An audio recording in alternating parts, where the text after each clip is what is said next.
Sublime gracia del Señor. Evangelio de Mateo, capítulo 6. Y estaremos leyendo los versículos del 5 al 9. Otra vez, hermanos, sí, otra vez los mismos versículos de la semana pasada. Y si me preguntan eso, les voy a decir como dijo Spurgeon. Entonces, versículos 5 al 9, por favor, ¿ya lo tienen? Dice la palabra de Dios. Y cuando ores, no seas como los hipócritas, porque ellos aman el orar en pie en las sinagogas y en las esquinas de las calles, para ser vistos de los hombres. De cierto os digo que ya tienen su recompensa. Mas tú cuando ores, entra en tu aposento y cerrada la puerta, ora a tu Padre que está en secreto, y tu Padre que ve en lo secreto te recompensará en público. Y orando, no uséis vanas repeticiones, como los gentiles, que piensan que por su palabrería serán oídos. No os hagáis pues semejantes a ellos, porque vuestro Padre sabe de qué cosas tenéis necesidad antes que vosotros le pidáis. Vosotros pues oraréis así: Padre nuestro que estás en los cielos, santificado sea tu nombre. Amén. Vamos a orar. Bendito Rey, venimos delante de ti suplicándote que hables a nuestras vidas. Necesitamos, Señor, ser transformados a la semejanza de Jesucristo. Es una obra que nunca acabará hasta el día de la segunda venida de nuestro Señor. De manera que siempre estaremos faltos, necesitados. Padre, que no salgamos de este lugar igual a como llegamos esta mañana, sino que en realidad, Dios, podamos contemplar la gloria de Jesucristo y su salvación a la luz de esta escritura. Bendice a tu pueblo, Dios. Oramos en el nombre de Jesucristo. Amén. Hemos visto cómo oran los fariseos, los escribas y fariseos. Hemos visto cómo oran los paganos. ¿Cuál es la diferencia entre la oración del fariseo, la oración del pagano que no conoce a Dios y la oración del creyente? Pues radica o subyace en el Dios al que oramos. Nosotros entendemos por la Escritura y por la fe que oramos al único Dios verdadero. Ellos, por otro lado, oran a un Dios fabricado por su imaginación. El fariseo, si recuerdan la parábola del fariseo y el publicano, ¿con quién oraba el fariseo? Con él mismo. ¿A quién le ora el que no conoce a Dios? Pues a un Dios ajeno, a un Dios pagano. Y tal vez esos dioses se conforman en caso de que existan, ¿no? Digamos que sí. Tal vez esos dioses se conforman con ese tipo de oración que pretende impresionar. Como son dioses limitados, los dioses paganos tal vez no ven el corazón del que está orando, ¿sí? Yo creo que Zeus no podrá ver el corazón de quienes le oran y se impresionará por la extensión de la oración, las palabras bonitas, el vocabulario. Tal vez esos dioses sí, pero el Dios de la Biblia no. El Dios de la Biblia no, porque Él es el único Dios verdadero, porque Él se ha revelado a nosotros en la persona de Jesucristo, porque Él conoce todas las cosas, te conoce a ti y me conoce a mí. Y revelándose a través de Jesucristo nos enseña cómo debemos orar correctamente. Es decir, que podemos orar incorrectamente, ¿sí o no? Si Jesús nos dice, vosotros oraréis así, es porque hay maneras de no orar. ¿Cómo? como los hipócritas, fariseos, escribas, o como los gentiles, paganos que no conocen a Dios. Hay una manera correcta de orar y Jesús nos la está enseñando.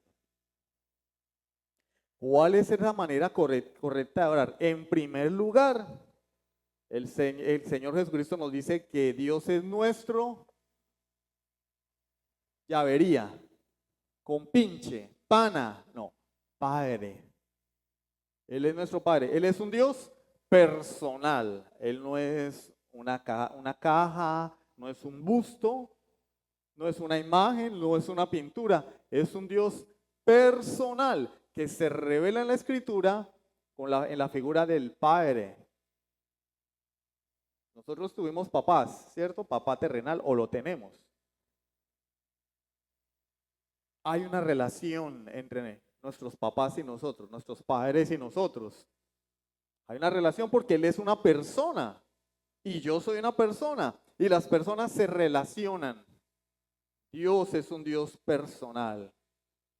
Él se revela como una persona. Él es Él. Yo soy yo. Somos personas. No es una cosa, no es una nube, no es algo etéreo, abstracto, algo a lo que no se le puede alcanzar. Si bien Dios es inmanente, también es un Dios trascendente, es decir, traspasó los cielos para acercarse a nosotros, para relacionarse con nosotros. No es un Dios lejano, no lo podemos despersonalizar. Él es un Dios amante, no es un ogro que nos aterroriza con crueldad atroz, como pretenden enseñarnos algunas sectas, que el Dios del Antiguo Testamento era un Dios malo, un bárbaro, sin corazón, y que el amor no fue revelado en el Nuevo Testamento. Y el Dios del Antiguo es un Dios malo. Y el del Nuevo, amor, amor, amor. No. Dios no cambia, es inmutable. Siempre ha sido amor, pero también ha sido siempre justicia, santo. Dios no cambia, el mismo Dios del Antiguo Testamento es el mismo Dios del Nuevo Testamento y la Biblia dice, Él es el mismo ayer, hoy y por los siglos de los siglos. Pero Él es un Dios de amor, un Dios amante, no es el Padre que nosotros conocimos o el que hemos leído, Padre autocrático, algunos un Padre borrachín, sin vergüenza. No, nada que ver. Dios es el ideal de la paternidad. Es decir, nosotros tenemos que preguntarnos, hacer una pregunta capciosa. ¿Habrá algún padre mejor que Dios? Y la respuesta es obvia.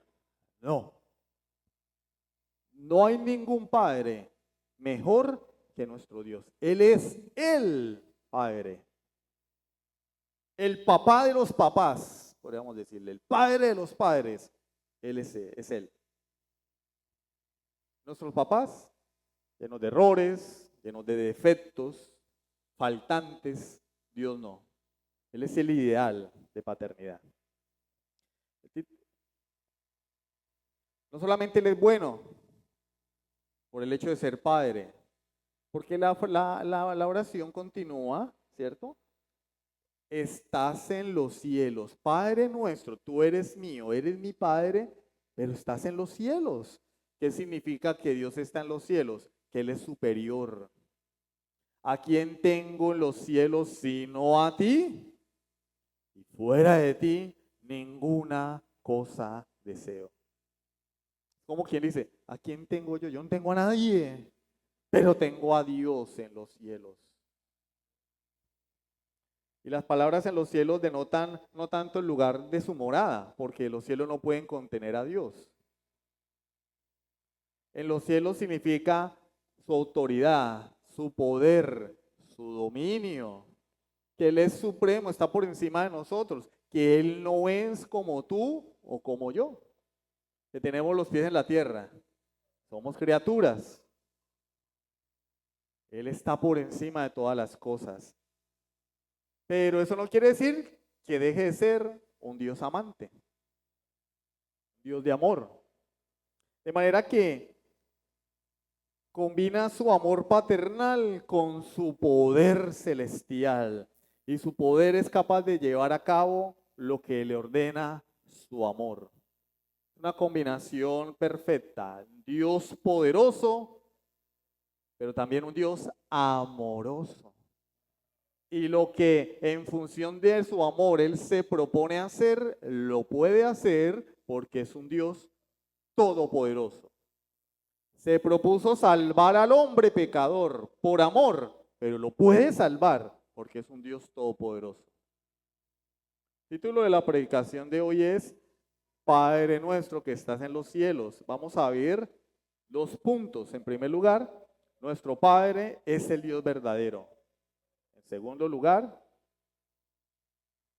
nuestro Padre está en los cielos. Y en tercer lugar, algunas aplicaciones prácticas. Entonces vamos a comenzar por el primer punto. Nuestro Padre es el Dios verdadero. Yo te pregunto de antemano, querido amigo, ¿quién es tu padre? No, mi papá cuando chiquito dijo que iba a comprar cigarrillos y no volvió. No, eso le pasó fue a Nelson, el de los Simpsons. ¿Quién es tu padre? Bueno, antes de hablar de quién es nuestro padre o quién es tu padre, debemos aclarar que Dios no es padre de toda la humanidad como nos lo ha enseñado el catolicismo romano o el romanismo. El romanismo enseña que Dios es padre de toda la humanidad. Que toda la humanidad es hija de Dios, o todos los hombres son hijos de Dios. Eso nos lo enseñaron y no es cierto. Pero, la Biblia sí enseña que en un sentido Dios es Padre de toda la humanidad y tenemos que ser fieles a la Escritura. En un sentido, por eso hago la aclaración, en un sentido Dios es Padre de toda la humanidad. Vamos a ver qué dice la Escritura. Salmo 36:6. Salmo 36:6. Tu justicia es como los montes de Dios, tus juicios, abismo grande. Oh Jehová, al hombre y al animal conservas. Dios es un Dios creador que sostiene su creación. Bueno, hermano, pero él no dice que sea padre. Bueno, vamos más adelante. Malaquías 2:10. Malaquías 2:10. Dice el profeta, ¿no tenemos todos un mismo Padre? ¿No nos ha creado un mismo Dios? ¿Por qué pues nos portamos deslealmente el uno contra el otro, profanando el pacto de nuestros padres? Hechos 17:28. Hechos 17:28. Porque en Él, o sea, en Dios, vivimos y nos movemos y somos. Como algunos de vuestros propios poetas también han dicho, porque linaje suyo somos. Ya queda más claro que en el sentido creacional,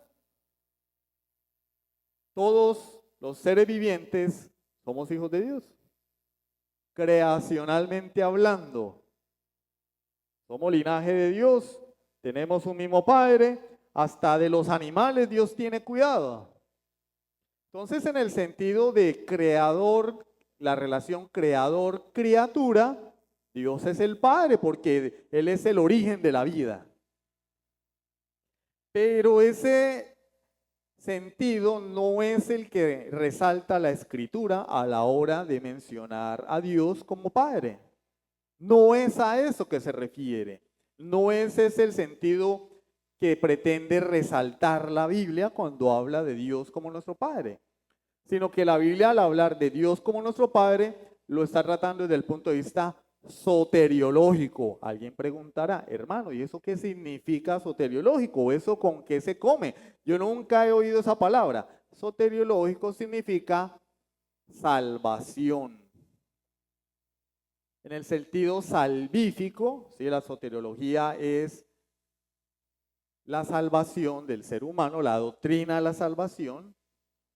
Y entonces cuando hablamos de la relación de Dios con la criatura en un sentido, valga la redundancia, relacional, hablamos de no todo el mundo es hijo de Dios. Podríamos decir que todo el mundo es creación de Dios y que en ese sentido podríamos decir que Dios es Padre porque Dios le ha dado la vida a todo el mundo. Pero en el sentido relacional, no. ¿Por qué? Por lo que enseña la Escritura, que es lo que vamos a ver a continuación. Juan capítulo 1, versículo 12. Juan 1, 12, dice la palabra de Dios.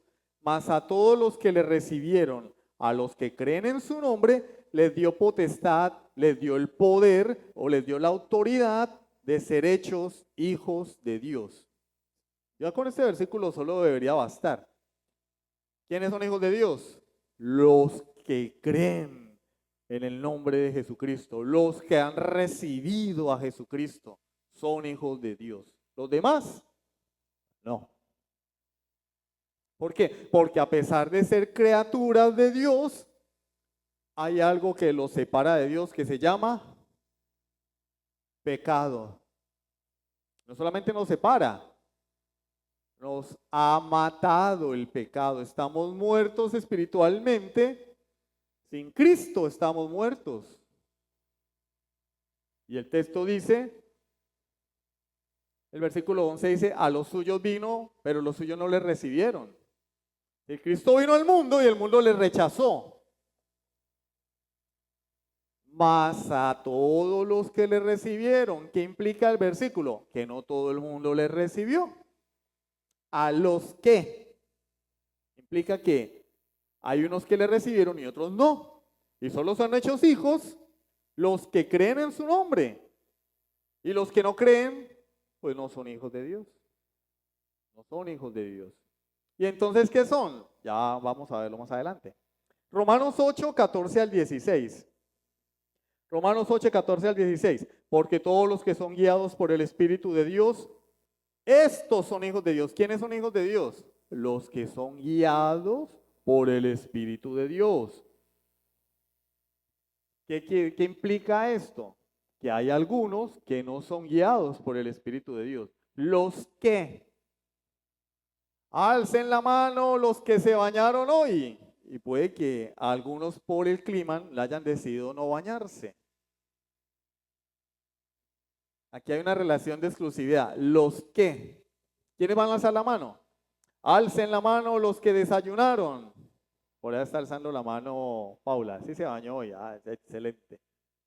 Los que desayunaron. Y alzan la mano todos, no, porque puede que haya alguno que no haya alguno que no desayunó. Los que son guiados por el Espíritu de Dios. Quiere decir que no todos son guiados.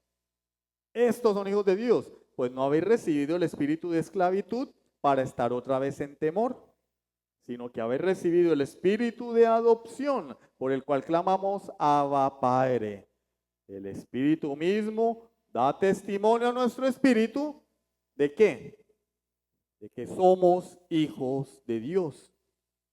Pero si tú no tienes el Espíritu, pues no va a haber nada que dé testimonio de que eres hijo de Dios. Es una convicción interna que el Espíritu Santo da. Bueno, no solamente el Espíritu Santo, también hay que tener en cuenta la vida de fe, las obras del creyente, porque una persona puede, yo soy hijo de Dios, yo soy hijo de Dios, yo soy hijo de Dios, y su vida dice lo contrario. No es el Espíritu el que te está diciendo que eres hijo de Dios, es el diablo. Porque tu vida muestra lo contrario. Entonces, es el testimonio del Espíritu, una convicción interna, pero también las evidencias. Pero ese no es el tema ahora. Gálatas 4, versículos 6 y 7. Gálatas 4, versículos 6 y 7. Y por cuanto sois hijos, Dios envió a vuestros corazones el Espíritu de su Hijo, el cual clama Abba Padre, o papá, papá. Así que ya no eres esclavo, sino hijo. ¿Qué quiere decir? Que antes éramos ¿qué? Esclavos. ¿De qué? Del pecado. De la maldición de no poder cumplir la ley. Ahora eres hijo. Y si hijo, también heredero de Dios por medio de Cristo. ¿Ustedes sabían que todas las promesas hechas a Cristo son para nosotros? ¿Cómo la ven? Para los que creen que ser creyente es cualquier cosa, ay, vamos a la iglesia, ay, aleluya, aleluya. No.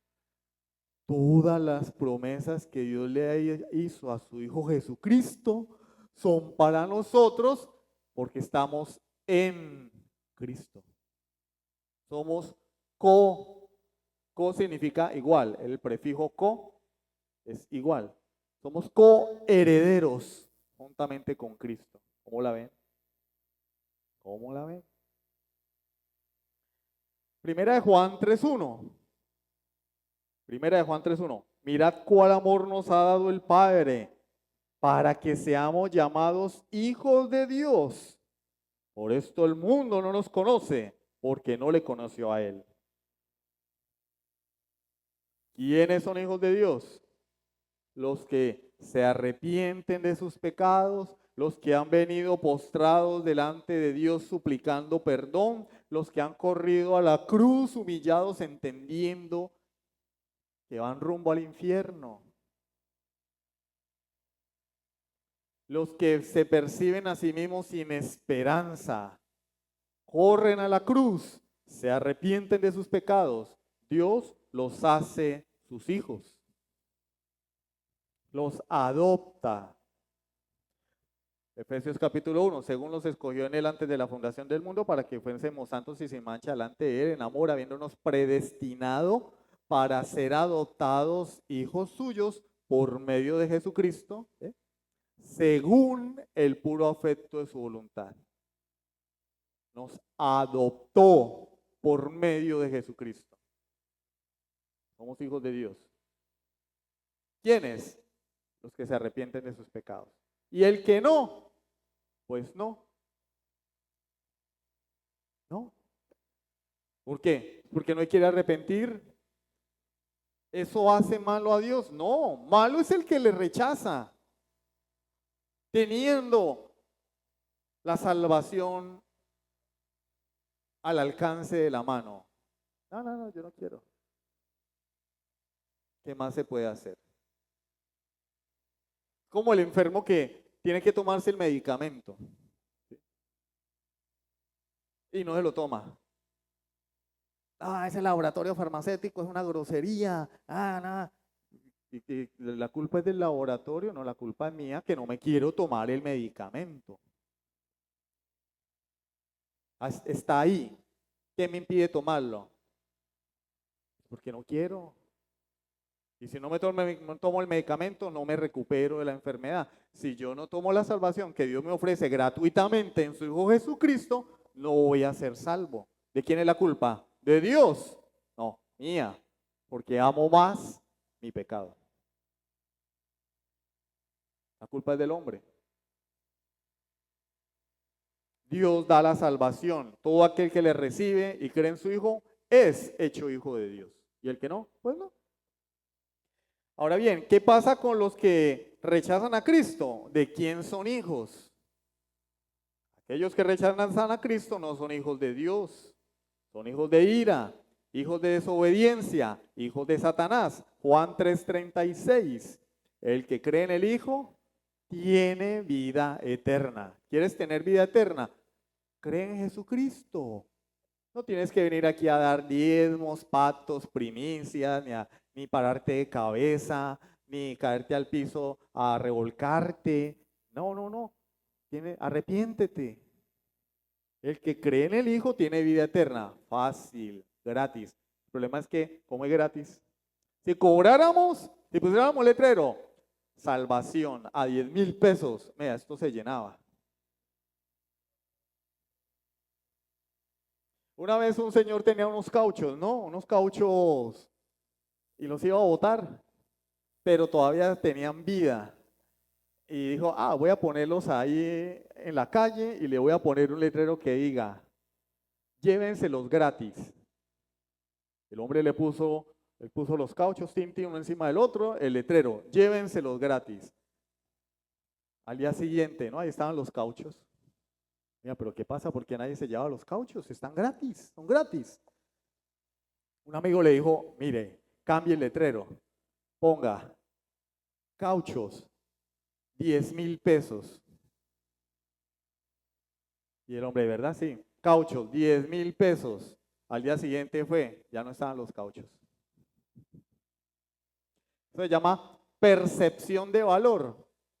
Lo que pensamos que vale, lo queremos, pero si es gratis, lo menospreciamos. Y como la salvación en Cristo es gratuita, no la queremos. Nosotros queremos ganar la salvación.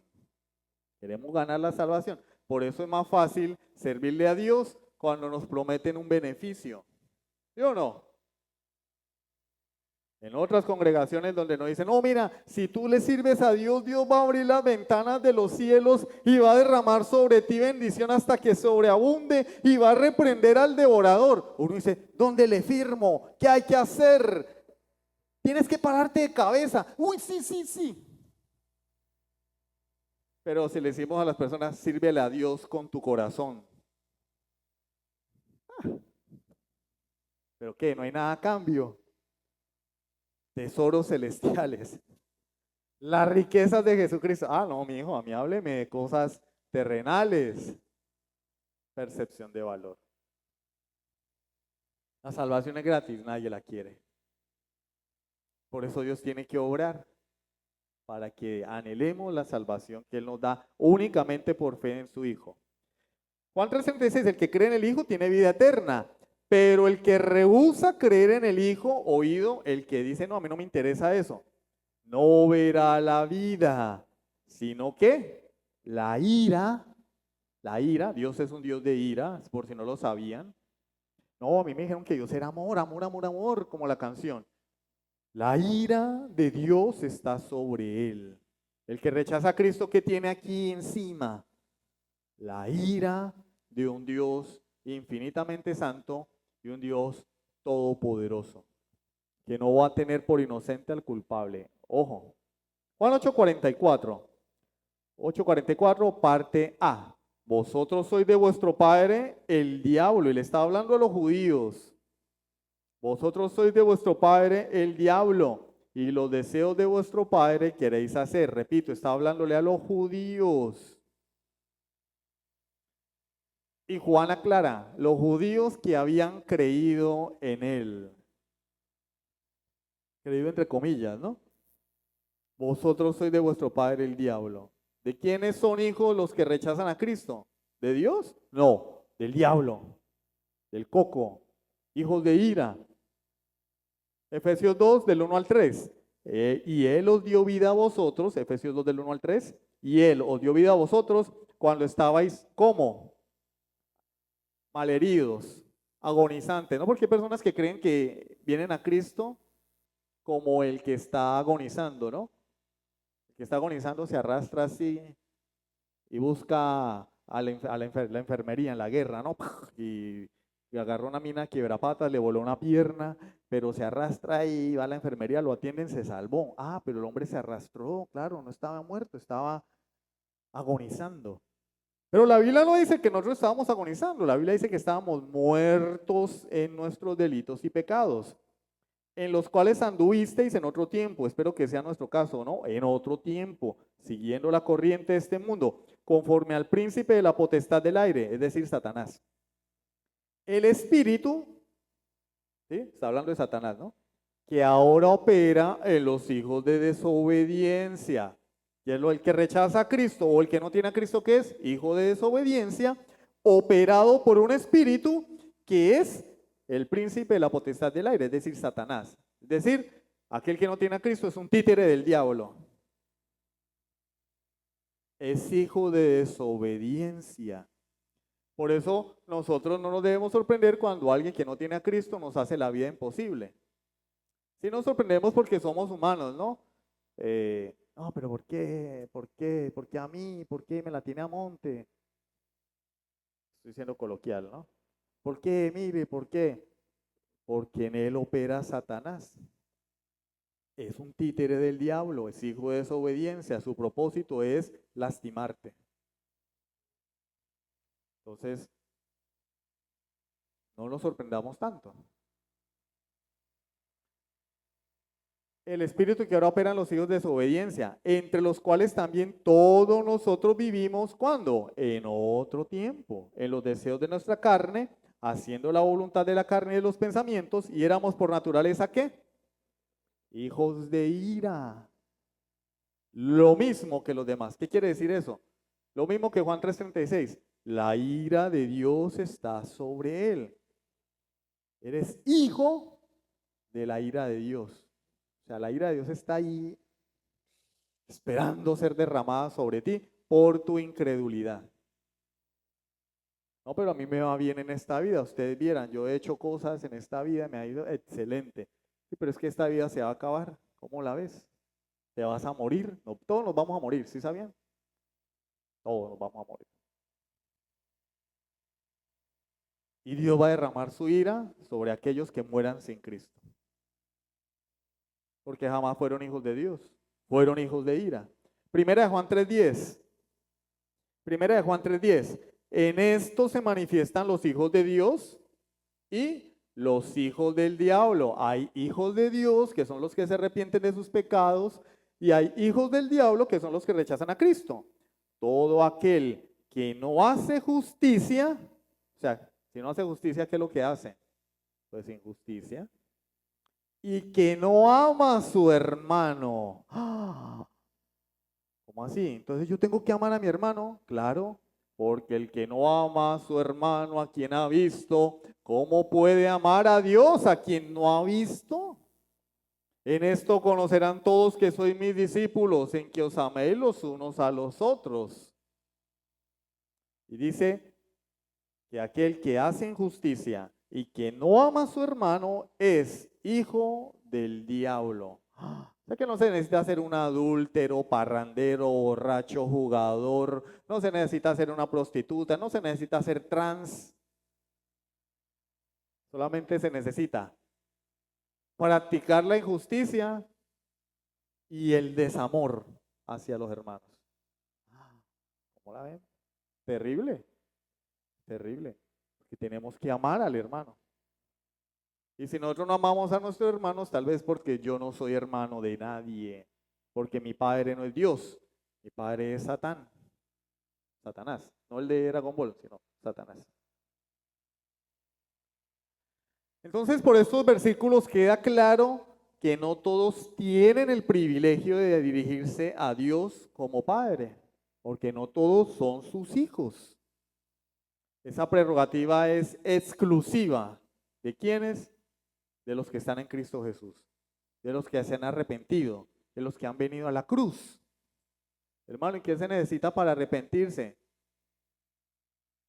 Cuando uno se embarra, ¿cierto? Con grasa, con barro, ¿qué hace uno? Uno va, mira sus manos y dice, uy, tengo que lavarme, ¿cierto? Pero, por ejemplo, si yo tengo mis manos, yo sé que no son las manos más bonitas del mundo, ¿no? Para mi esposa sí, pero yo sé que no son las más bonitas. Así como están, yo no necesito lavarlas, porque están limpias. Pero si yo me pongo a molestar con la moto o a limpiar las sillas o hacer algo, se van a ensuciar las manos. Y si yo tengo dos dedos de frente, digo, tengo que limpiarme las manos. Pero para eso, primero tengo que caer en cuenta de que mis manos están sucias. Ah, no, no, pues, tampoco es que estén tan sucias. Y las tengo llenas de grasa, las uñas están de dos colores, grasa pues voy a almorzar así. Tampoco es que estén tan sucias. No, tienes que lavarte las manos. Y el que se mira a sí mismo y ve su pecado y dice, necesito ser limpio por la sangre de Jesús, pues corre a Cristo para limpiar su vida. Pero el que dice, pero es que tampoco soy tan malo. ¿Se han escuchado eso? Tampoco. Pero necesitas a Cristo para que te lave con su sangre y tus pecados sean perdonados. Pero así también se puede vivir. No ve su inmundicia. Por lo tanto, nunca va a venir a Cristo. Pero el que ve su inmundicia, su suciedad, su mugre, corre a limpiarse en la sangre de Jesús. Solamente estos son hijos de Dios. ¿Qué sucede? Pues que al hombre no le gusta esta doctrina. Al hombre le gusta albergar la esperanza de que es hijo de Dios, de que Dios está en deuda con él, de que Dios tiene que cuidarlo. Al hombre le encanta la idea de tener a un Dios que es el Dios bombero. ¿El Dios bombero cuál es? Yo no tengo, sin compromiso, como dijo J Balvin. Ya, yo tengo a Dios, pero nada que ver con Él. Y solo acudo a Él cuando lo necesito. ¿No les parece conocida la situación? ¿Se han visto a las personas que vienen a culto de oración cuando están en la inmunda, enfermos, llevados? Pero después se les arregla el problema y si te vi no me acuerdo. Ese es el hombre sin Dios. No quiere al Dios de la Biblia porque no quiere relación con Él. Pero sí quiere tener ahí como la segunda opción, ¿no? El botón de emergencia. El paracaídas. Bueno, por si acaso, ¿no? Pero dejémoslo ahí quieto. Pero ese no es el Dios de la Biblia. Este tipo de personas cuando se acercan a Dios no pueden sentir que Dios está cerca de ellos, porque el pecado los separa de Dios.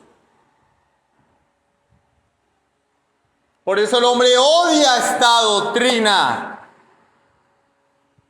El hombre dice, no, todos somos hijos de Dios, como si fuese una democracia, ¿no? Como si Dios nos debiera algo, ¿no? Sí, todos somos hijos de Dios, todos tenemos derecho. ¿Derecho a qué? A ir al infierno. Es que tenemos derecho. Por nuestro pecado.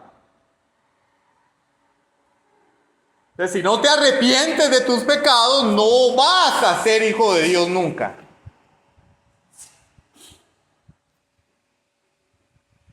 Por eso es que cualquiera puede decir, Padre nuestro, cualquiera puede decir, hacer la oración, Padre nuestro, ahí está escrita, no me la sé, listo, ahí está, vea, Padre nuestro, pero la pregunta es, ¿eres consciente de lo que estás diciendo?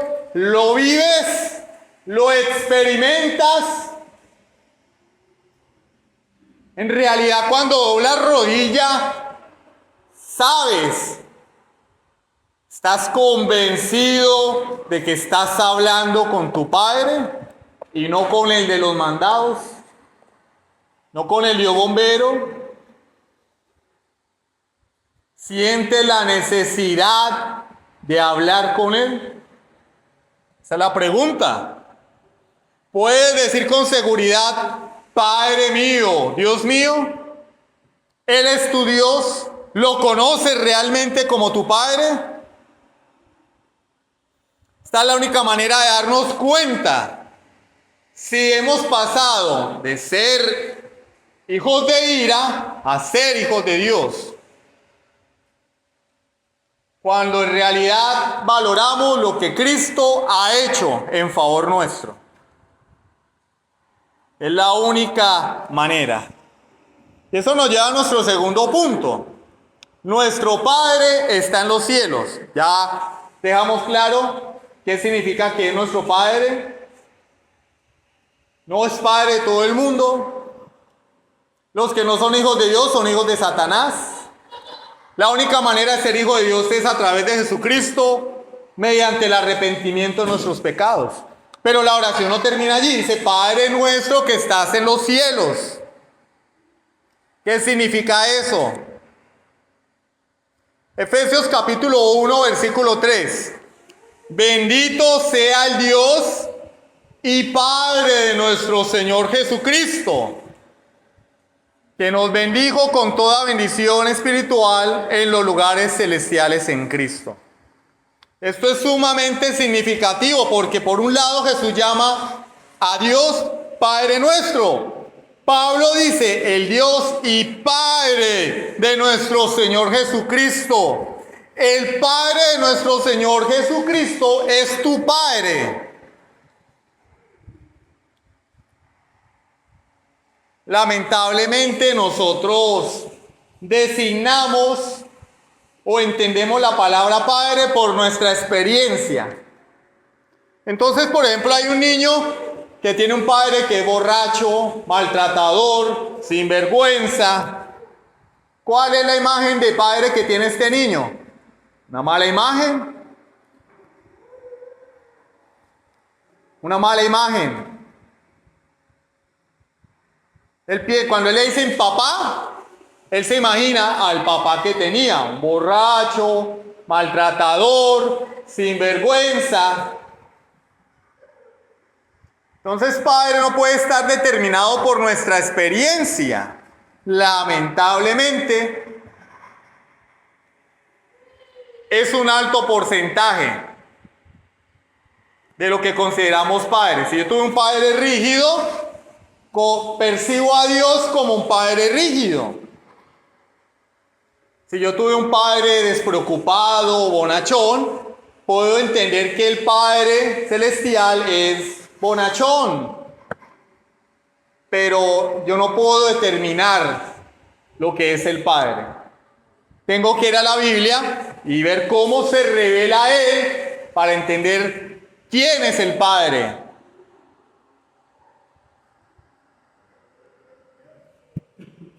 Entonces, no podemos decirle a alguien, arrepiéntete y vas a ser hijo de Dios sin enseñarle ni agregarle nada al hecho de que Él es nuestro Padre. Por eso Él dice, Padre nuestro que estás en los cielos. Él es un Padre cercano, un Padre amoroso, pero no ha dejado de ser el amo y Señor del universo. No ha dejado de estar en los cielos. Nosotros, acá en la tierra. Él, en los cielos. Hay una diferencia entre Él y nosotros. Es decir, hay que mantener las distancias.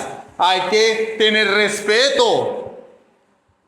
Yo soy tu padre, pero tú estás allá abajo y yo estoy acá arriba.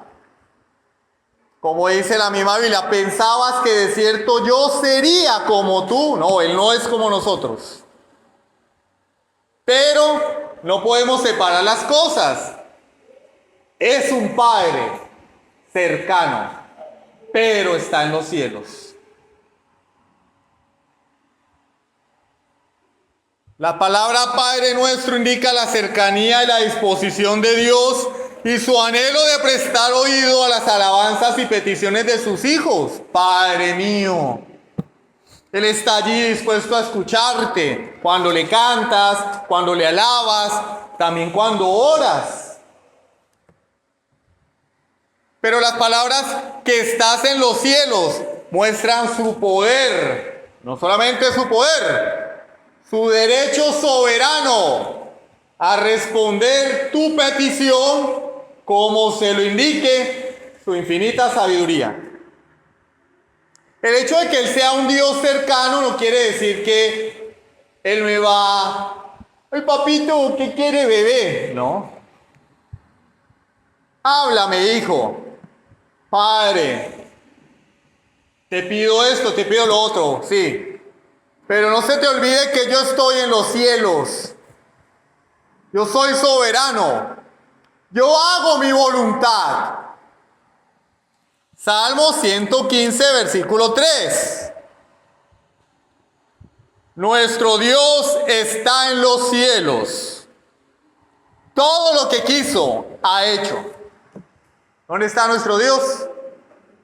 En los cielos. Y Él hace lo que Él quiere. Entonces no nos equivoquemos con Dios.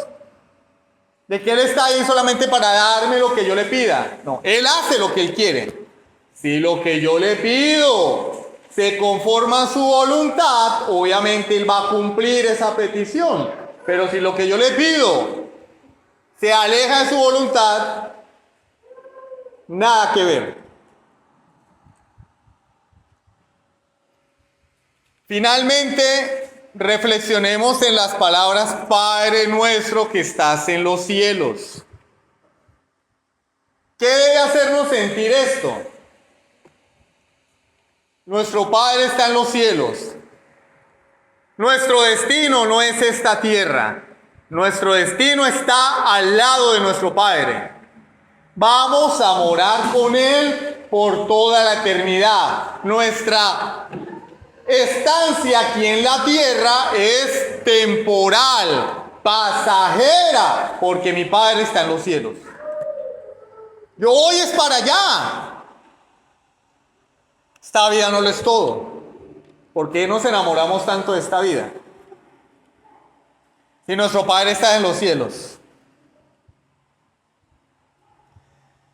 Es consolador saber, no solamente que deseamos estar con nuestro Padre, sino que nuestro Padre también desea que estemos con Él algún día.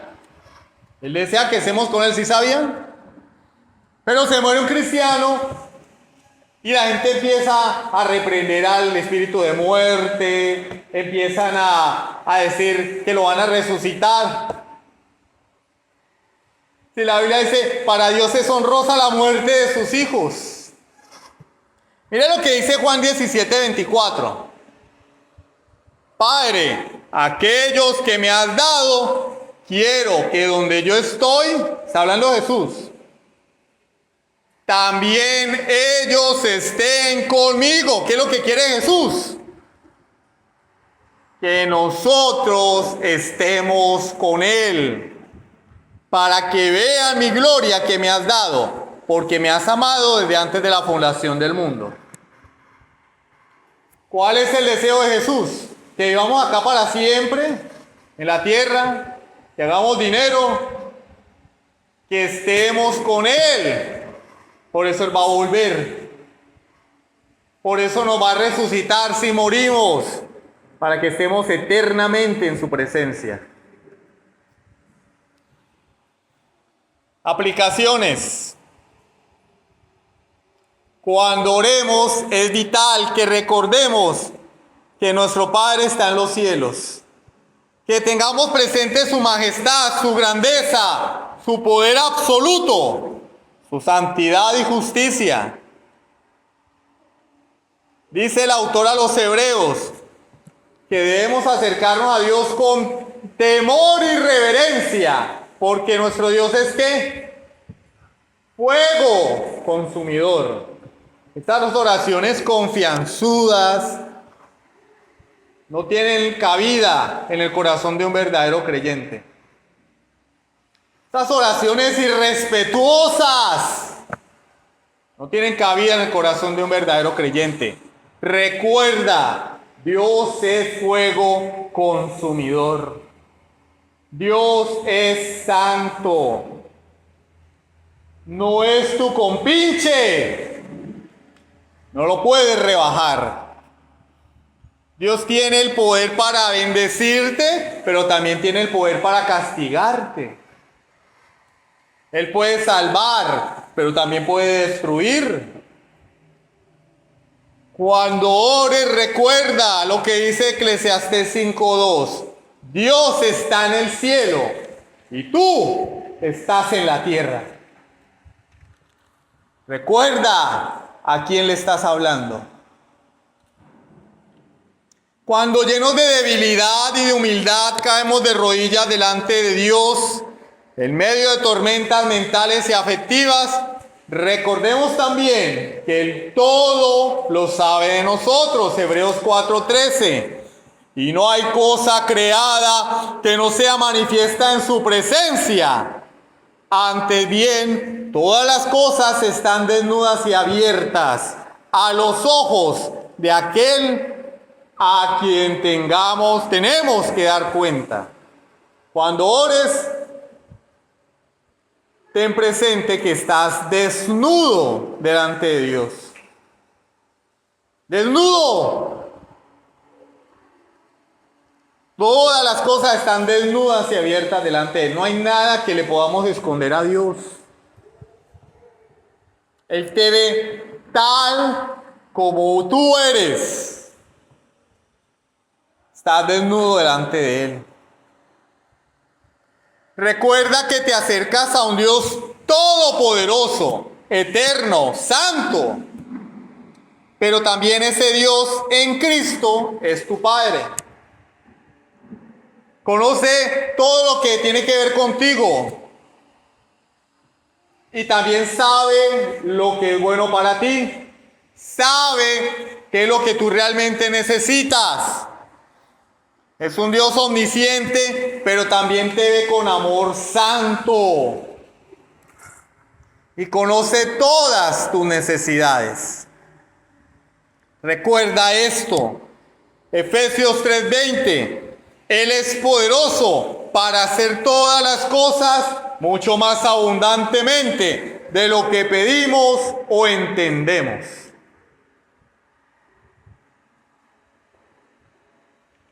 Él te va a dar más allá de lo que tú imaginas, porque Él sabe lo que realmente necesitas. Es un Dios amoroso, que está atento a nuestras necesidades.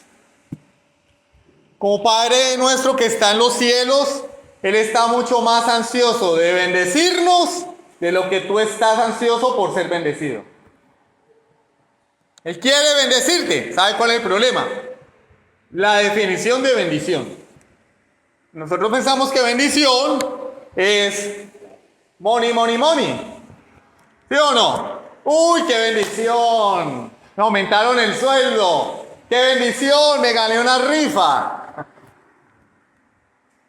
¡Qué bendición! Subió el dólar. Pero para Dios las bendiciones que tiene preparadas para ti son más imperecederas, son eternas, son espirituales. Y Él te las quiere dar. Las ha puesto todas en Cristo. ¿Y a nosotros dónde nos ha puesto? En Cristo. Todas las bendiciones están en Cristo. Y si nosotros estamos en Cristo, tenemos todas las bendiciones. Por eso Él dice, bendito sea el Dios y Padre de nuestro Señor Jesucristo, que nos ha bendecido con mucha money, con toda bendición espiritual en los lugares celestiales en Cristo. Y Él quiere darte esas bendiciones. Solamente tienes que pedirlas, buscarlas. Inquietarte por ellas. Señor, ya no quiero ser tan enojón, ya no quiero ser tan mala paga, ya no quiero ser tan impuntual. Señor, quiero orar más, quiero leer más la Biblia. Ayúdame a ser un buen marido, a ser un buen papá, a ser un buen hijo. No. Money, money, money, money. Ahora, yo no estoy diciendo que la money no sea importante, pero la money no es lo principal. La money no es la prioridad. Bendiciones espirituales es lo que Dios tiene para nosotros. Por eso nuestra vida se puede ver enriquecida con toda la gloria y la riqueza de la gracia misma de Dios. ¿Ustedes se imaginan que lo que Dios tiene para nosotros no nos lo pueden quitar? No se va a acabar. El dinero se acaba. No lo pueden robar. Un buen día, el gobierno de turno dice, se congeló el dinero. Como sucedió en Argentina hace algunos años. El país entró en quiebra y el presidente de turno, creo que era de la Rúa, porque eso cuando eso Shakira era novia del muchacho. Dijo, se congeló el dinero. Toda la plata es del Estado. El país entró en crisis. De un momento a otro los ricos fueron pobres. No había nada que hacer. Los millones de muchos en el banco pasaron a ser 0.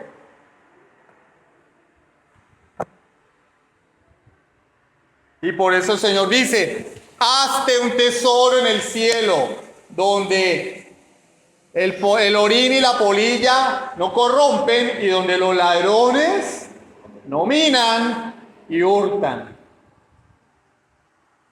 Y esas son las bendiciones que Dios tiene para ti y para mí, que nunca se van a acabar.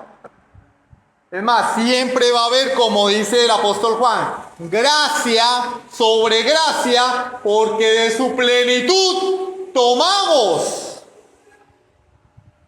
Y cada vez más gracia, y cada vez más gracia, y cada vez más gracia de Dios. Nunca se va a acabar la gracia de Dios para nosotros. Pero nosotros, money, money, money, money.